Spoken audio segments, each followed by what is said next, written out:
See, I'm not asking, you know, too tough of questions here. I'm not playing games. I just want to know how it happened.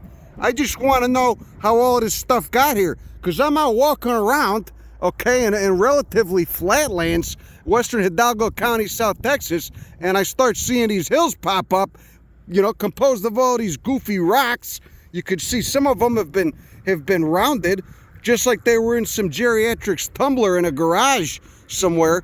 And I just want to know how they got here, because these rocks aren't from here. These rocks aren't from here. They're coming here. They're bringing their own ways, you know. They're not sending their best. Actually, they are sending their best. Some of these rocks are really. You thought I was going down a weird fucking, you know, quasi-xenophobic geologic time lapse here, but I wasn't. Anyway, welcome to another episode of Crime Pays a Botany Doesn't. I'm here in western fucking Hidalgo County, Texas, and we're looking at a geologic formation known colloquially, well, actually known technically as the Goliad Formation, the Goliad Formation. I think it's Goliad. It doesn't matter how you fucking pronounce it. I mean, no one knows where it is anyway, but named after a city in Texas, Goliad Formation. And that's what this is. These are rocks of roughly Miocene age, so these are, I think it's a little bit like late Miocene, like 5 million years old, but all these gravels, these are known as the Goliad gravels, were transported here within the last 5 million years, probably 3 or 4 million years ago, by a very swift-moving, high-energy, and large river. You could see some of these rocks, and these are not even as big as they get, are pretty rounded, and they're heavy, so it would take a very, you know, a swift current to move and then deposit rocks like this. Many of these rocks came from West Texas and northern Mexico, but today they form this really cool landscape of these undulating hills, you know, these little lomas that are just composed of, you know, rocks of all different sizes, but they've all been rounded. Rocks of all different size, color, textures, and origin. There's a lot of cherts in here, but they've all been rounded, all right? Almost all of them show evidence of having been rounded, and then they're all cemented together with this stuff, this clichéd, as they call it, all right? Basically just like a calcium-rich lime that cements all these things together. But look at some of these goddamn rocks, man. I mean, look at this. Look at it. You don't get rocks like that here. That's not a local rock, all right? Looks like a extrusive igneous, looks like some sort of rhyolite with little phenocrysts in there. And then you get these, look at this, it's a really exceptional one. Look at it. See, it's got little veins of quartz. Looks like basalt with veins of quartz in there. But anyway, it's pretty fucking marvelous, and it does influence the plant communities too. You know, you're not going to get stuff that, you know, needs it wetter and a little bit richer soil. You're not going to find that up here where there's thin soil and it's really rocky. All right, so let's go check it out. Let's see what we got going on here. Yeah, look at this stuff, this clichéd, which comes later. This is what cements it together, making these Goliad conglomerates. How the fuck, you know, I really should have looked up how to pronounce that, but whatever, it doesn't matter. Let's call it Goliad. Anyway, this plant here that you're just seeing mostly skeletons of, that's Calandra conferta, and it's a member of the legume family Fabaceae. It's in the mimosoid subfamily Mimosoideae. Just like mesquites, and you could see those multiple stamens. You could see that flower, those flowers. It's only one series of flowers. It looks like it's just sepals right there. Are there vestigial petals in there? Is there a vestigial corolla? I don't think so. Not that I can see. It's mostly just sepals. You got that one whorl of bracts with 1 to 2 dozen stamens poking out top of those little yellow anthers. And there's a style in there somewhere, but distinctive about it is it makes these little fruits that split open like that. They split open as the tissue dries out, and they get this twisted, contorted shit, and they just spray their beans everywhere. All right, probably, I don't know, 5 or 6, maybe 10 beans per legume fruit. They just spray their beans everywhere, just like a wino under a bridge. See that? But you can see they're dominant here, and they don't get that tall. Love to see it when it's actually gotten decent rain. We're in kind of a drought right now. You can see they're still alive, but only got a few leaves on them. Probably just drought dormant. Maybe some of them are dead. I don't know. No, you still got leaves down there and some of that stuff. But Calandra conferta is dominant on these little lomas here. See that you get up top and everything. So let's go to Leucophyllum frutescens scrofulariaceae. There's another interesting plant that grows here. Oh, nice. Look at that little Nama hispida, boraginaceae, little pink flowered bastard. and a borage family. That's kind of nice. But there's another cool plant you get up here. It's a species of Mentzelia in the rock nettle family, Loasaceae, and it tends to like growing in very rocky areas because it can tolerate those thinner soils. Look at it, nice. Look at it. That's some good elevation right there, especially for South Texas. Anyway, this is in the rock nettle family too. This is Sanvitalia sinuata, and this bastard will actually sting you, which is funny. I say it as I gently caress it, ever so softly. But you can see it's got stinging hairs on those leaves. Sanvitalia sinuata, Loasaceae, the rock nettle family.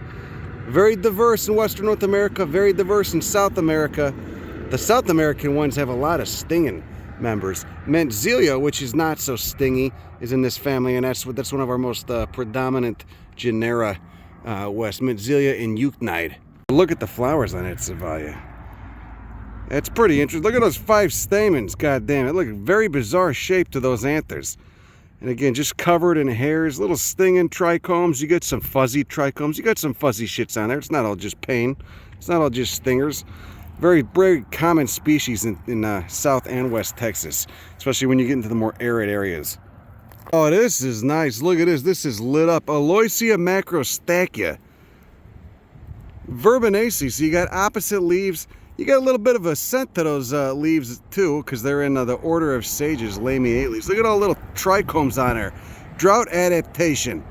Adaptation to microherbivory, defense against microherbivory, and adaptation to drying out as well, because those hairs are going to reduce the amount of air flowing over that leaf, pulling moisture out of those stomata. Look at those beautiful pink flowers, verbenaceous flowers. Look at that. The calyx has got a calyx that looks like a salvia calyx. And then you got those fancy pink corollas poking out. But again, hairs on goddamn everything. Get upwards of 6-7 feet tall. Real banger of a plant. Real nice to have in a garden. Look at a nice yucca up there. Go stab yourself on that. Look at all this stuff all cemented together, and you just got lichens covering that caliche. But anyway, let's look at this guy, because this is what I wanted to show you. I'm taking the wall apart here. It's just caliche. It's not that structurally sound. Oh, nice Homalocephala right there. Anyway, this is Mentzelia from that rock nettle family, Loasaceae. This is Mentzelia oligosperma. Oh, it looks like the corollas are a little old and withered, but those leaves sure are scabbard, and they do feel like sandpaper. You can kind of get an idea of what's going on. It's the only Mentzelia species I've ever seen down here in South Texas. They are quite diverse out west, but you can see they really like these dry areas. They like growing as chasmophytes out of rock walls. Oh, look, nice little Mammillaria hydri over there too. How about that? This is all just Parietaria pennsylvanica, a native member of the nettle family. A native, quote, weedy member of the nettle family. God damn, look at all this caliche. See this stuff? See this? There's a nice individual, that Mentzelia oligosperma. See that? Look at that. That's a nice one. Healthy, kind of growing in the shade of this Caliandra. Large leaves. You get those tiny little hairs on them, of course, those little scabbard, creating that scabbard leaf surface of the rock nettle family, Loasaceae. Unopened buds, and multiple stamens right there. Multiple stamens. Some are staminodes, some are sterile. And once that flower is pollinated, it'll just form a little dried dehiscent capsule with a bunch of tiny seeds inside. Look at it. Echinocereus and Acanthus, tons of cow shit.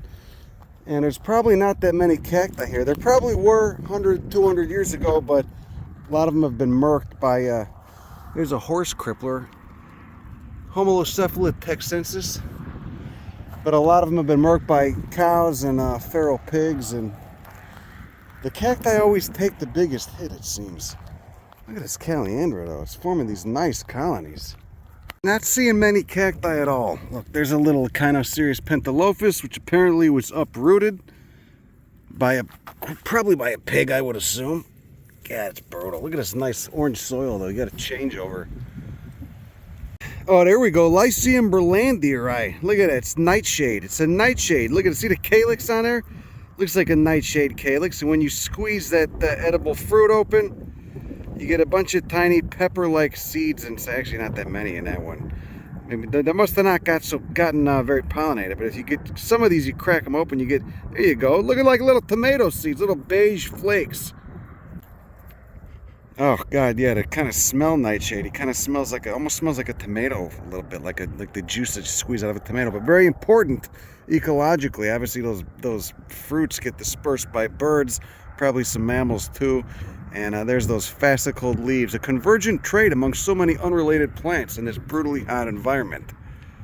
One of my favorite crotons, Croton and Canis. Do you have a favorite croton? You probably should, asshole. See, there's an ovary with that. Looks like a sun star, like stigma. So that's where the pollen grains would land, pollinating it, and that ovary would of course swell. And then over here we have the male flowers. So remember, crotons are mostly monoecious. All right, so unisexual flowers, but you will have both sexes on the same plant. There you can see those filaments topped by anthers, thus indicating it's a stamen. Just the structure of that thing really gives it away. Those are the male flowers. Those are the male flowers. And then of course the old female flower is beneath it, which you could tell those stigma lobes are already finishing up, turning brown, and that thing's probably already gotten pollinated, starting to swell. SwollenOvaries.com. So female flowers on the crotons on the bottom, and the male flowers up top. But both sexes on the same plant. Croton and Canis is so nice. Look at that. It forms a nice. You get upwards of 6-7 feet tall in some cases. I got a couple in my yard. Look at that. There's a nice colony of Echinocereus pentalophus. You see that forming these nice, they look like little ropes, just splayed out on the ground. I'm surprised the pigs haven't destroyed this. It's probably much larger. These are bangers when they go off. Huge pink flowers on that Echinocereus, and they root easily from cutting. So you get one in your yard. When it starts growing, you could easily root them, give them to friends. Oh, and I didn't even notice that Mandevilla lanuginosa apostanaceae, the oleander family with those opposite leaves, moth pollinated, gets big white tube flowers. Another great fucking plant for the garden, for the South Texas garden. Got a nice Eisenhardia right here.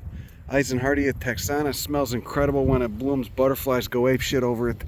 Nice Yucca trichuliana back there. Look at that, Cordia boiseri, the Texas olive, no relation to olives. It's in the borage family, Boraginaceae, just like that little Nama, that little pink flower bastard I showed you 5 minutes ago. They can actually get a lot taller than this. This is just obviously grown in the wild. It's very drought stressed. Thymophila pentachita, a native marigold. Look at the leaves too. Look at that, just covered in little tiny hairs. Hairs that emit a resin, actually, glandular hairs, I dare say. It smells pretty good too.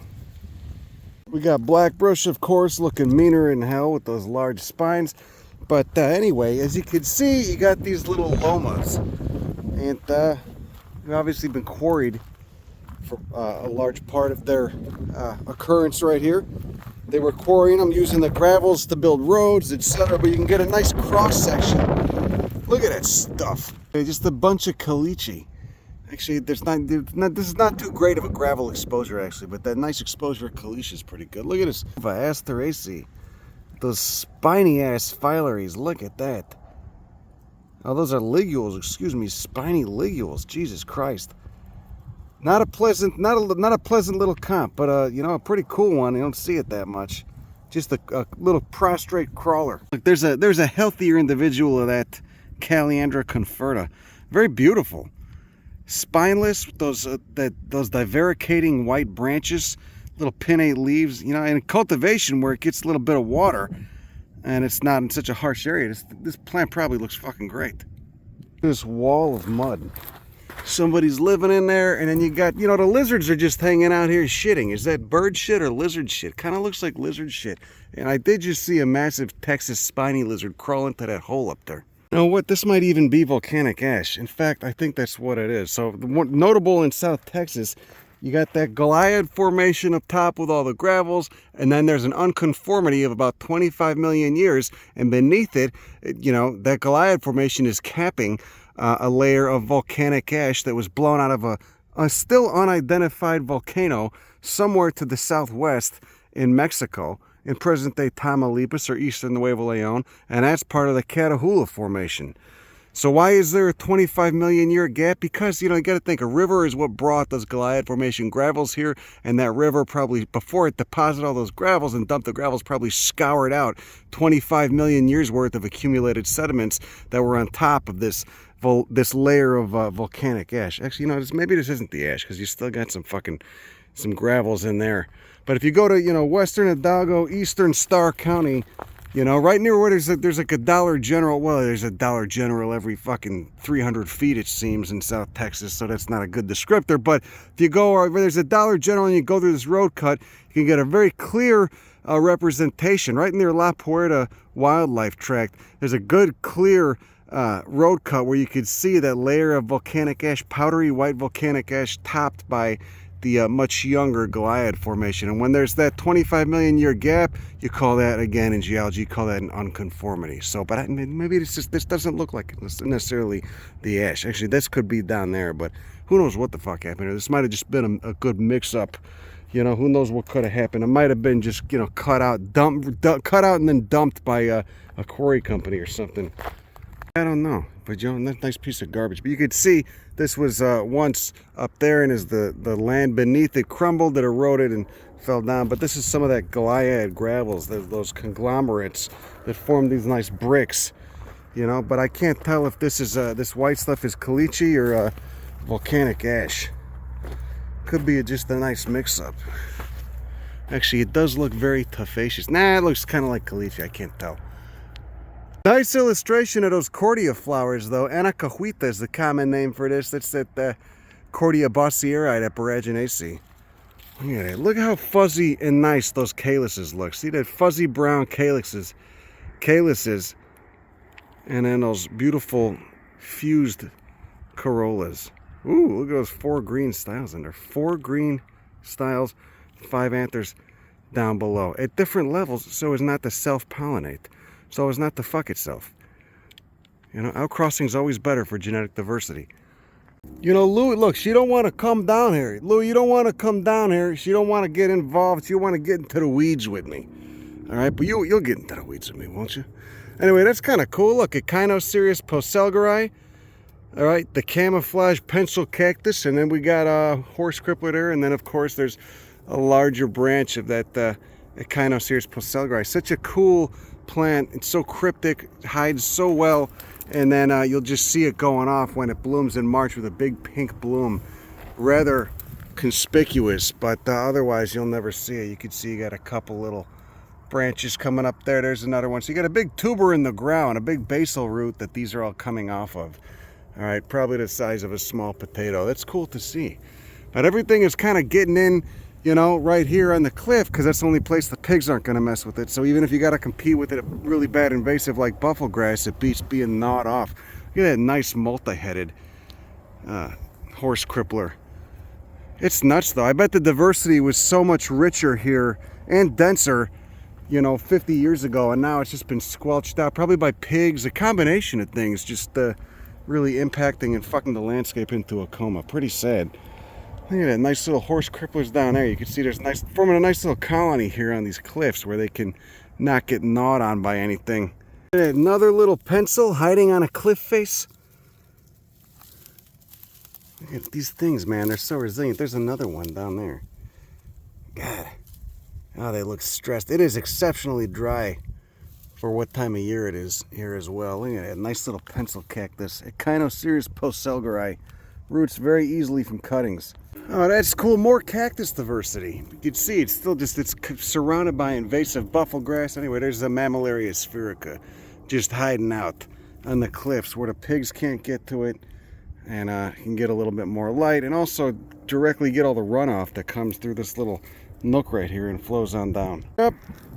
That's where I just was. There probably used to be a ton more cactus diversity here, but it's all been smothered by buffalo grass or devoured by feral pigs, and so it's just restricted now to these little cliff faces.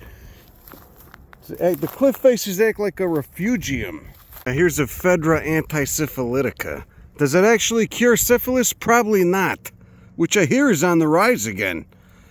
Anyway, plants are dioecious, so they're either male or female. This is a male. You could see those little anthers poking out. Remember, this is a gymnosperm, so those aren't flowers. Those are microstrobili, microstrobilis singular technically, is a technical word for them.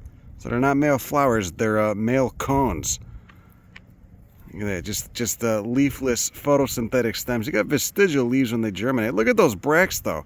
Almost looks like Welwitschia cones, to which it is a relative. Right? All the neophytes. God, that's so weird. Those 4 little anthers on top of those rods. I guess there's 5. Jesus Christ. I don't know. I've never actually looked at one of these under a scope. I should sometime though. But it's got ephedrine in it, so it'll get you ripped. It's not a very pleasant stimulant, but it will get you, you can make a tea out of it. Psittaroxylon celestrinum sapitaceae, an edible, produces very, very delicious edible fruit. Kind of gummy though.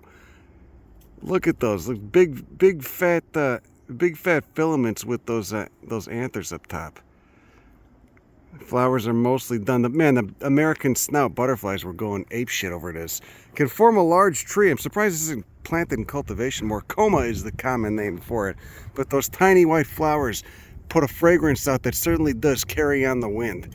And then again, these will all be maturing into a bunch of delicious edible fruits. Within a few generations, you could probably breed a really good variety of it. Like a really tasty, nutritious variety of it with larger fruits. But you can see they can get upwards of, I don't know, 30 feet tall at most. See, they do bear some of the evidence of having evolved in a dry climate. Look at, they've got those spines, branches that taper into spines. The young ones can be very pokey, but they take the summertime heat here like a champ. Such a great tree. Wow, so this is a rare one. This is bizarre to see this. This is Carlorhydea parviflora. And there's a couple locations in the area. Look, you got that old style. You can see right there on the right side of that spike where the flower fell off. The corolla fell off. It's got pollinated, but the style remained attached. And so there's that ovary, which I'm sure will just be a dry capsule when it's done. Only got 2 little yellow anthers right there, 2 stamens, and then that white style in the center. Zygomorphic, that is bilaterally symmetrical corolla. Little purple corolla. Anyway, this Carlorhydea, Acanthaces, the family. This species is mostly in Mexico, but here's one individual. First time I've actually seen this in this area, so that's pretty unique. That's pretty cool. There doesn't seem to be very many of them for good cross pollination, but either way, that's notable. That's cool, man. I wish I could get seed. And again, there's those opposite leaves, because Lamiales is the order. Same order. Lamiales, of course, we got Salvia bellata Flora, which is, this individual is mostly done. But I'm going to collect seed of this guy, which you could do by just taking those calyces. Those are the old calyces. Those are the calyx. Remember, a calyx is just composed of sepals. The corollas fall off when these are pollinated. You can see they're already turning brown and dehiscing. There will be 1 or 2 little brown seeds inside. Oh, there you go. See, one seed's not mature yet. The other is. It's turning brown. Either way, that one seed, that eventually will mature, and you'll get a good seed out of that. This would be a great plant to grow from seed. I can't put it in a bag because this is one of the few times I don't have a bag with me. But there, you just got a handful of calyces. You want to get it right at the window before those turn brown, because when they turn brown, they're fully dried out. The seeds just drop out of them. This way, the seed is still attached. You just put it in a paper bag, let it mature a few more days, then you rifle through it, pick your seeds out, and you can grow a bunch. Stepping in here, where we get a little bit of elevation. God, seeing so many butterflies flying around is pretty nice. But where we get a little bit of elevation, you can start seeing, oh look, there's an old horse tooth. How about that? You can start seeing more of these gravels. Look at this. Dumped here within the last 5 million years by an ancient river. Look at this. You got all kinds of black, what is this, a basalt or something? Where the hell did this come from? Feels like an honest to God basalt. Look, I just want to know where they came from. That's all. I just want to know where all these rocks came from. All right? What was the journey of this thing? When was it formed? And what kind of river was it in? Look at this. Look at this beautiful... What is this thing? This nice red...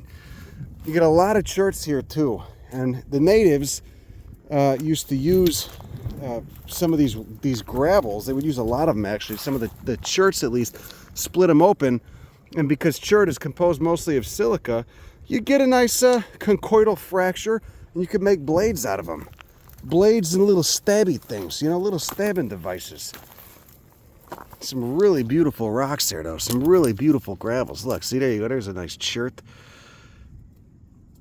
Yeah, I wonder if that was ever worked. Again, you get up to the top, and again, the plant community totally changes. More open, more exposed. That Caliandra is dominant, even though they all look dead. Either dead or drought dormant right now. Will they come back? I don't know. Nice Palo Verde, nice Texas Palo Verde. Parkinsonia texana.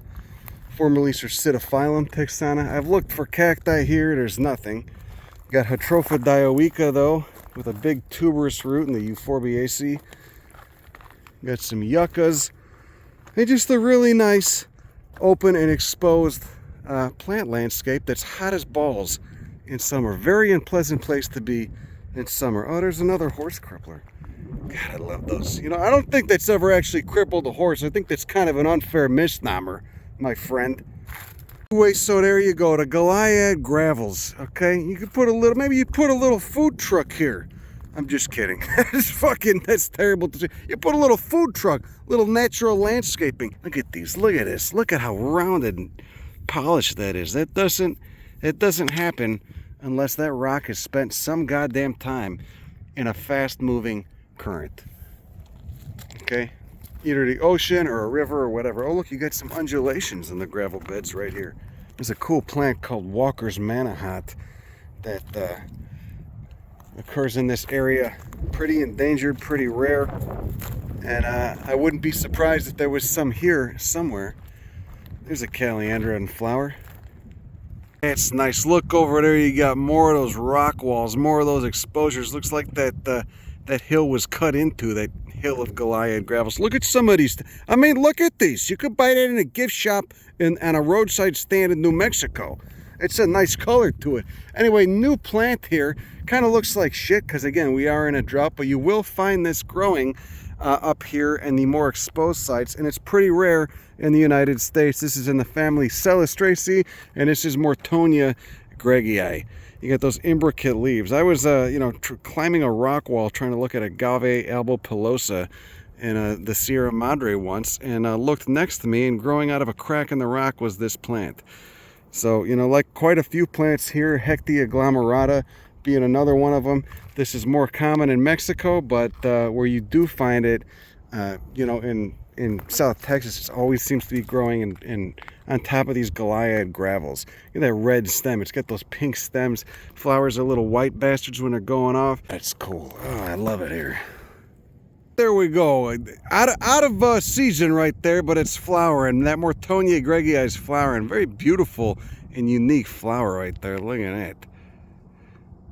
Little nectar disc. Looks like a little yellow nectar disc with sepals alternating with the petals, with those 5 white petals. You got that green stigma in the center, and then 5 stamens, almost in a star shape around that yellow nectar disc. What a bizarre plant. You can see superior ovary too, so that fruit, when it matures, will just stay enclosed in that calyx. How about that? I almost didn't see this guy. Look at that. There we go. See, the goddamn camera don't want to focus. All right, all this tech can't even focus on a goddamn giant orb weaver, so I got to put my hand on the background. Anyway, really cool common spider you see here. Yeah, look, this thing's not going to focus. What a piece of shit. Oh, this is a weird one. Another plant that's mostly in Mexico. I think you get a small population in West Texas too, but this guy right here with these small inconspicuous flowers, this is Euploca torii in Boraginaceae. Not a whole lot going on. I wonder if they're moth pollinated. All the stamens in the style are included inside that corolla, but you can see it's got linear leaves, obviously adapted to very dry conditions, and very tiny small flowers. I've never seen this plant in South Texas before, though. This is a new observation for me. So it's just growing in the shade of the scrub right here beneath a black brush and a yucca, etc. God, it's fucking cool. It's so weird, man. What a weirdo. Wonder how it got here. How long? If there's any, wonder if there's any more populations anywhere in there. But I've never seen any. There gotta be, I guess. Gotta document everything, even the shit that's not too showy. It was pretty cool though. That's some of these rocks. God, where did that come from? The journey of a rock. Look at how finely polished it is and rounded. How long was this underwater in some sort of damn Miocene stream being transported from the parent material, the mountain that the parent material was scoured out of somewhere in Mexico or West Texas. How long did it take to get here?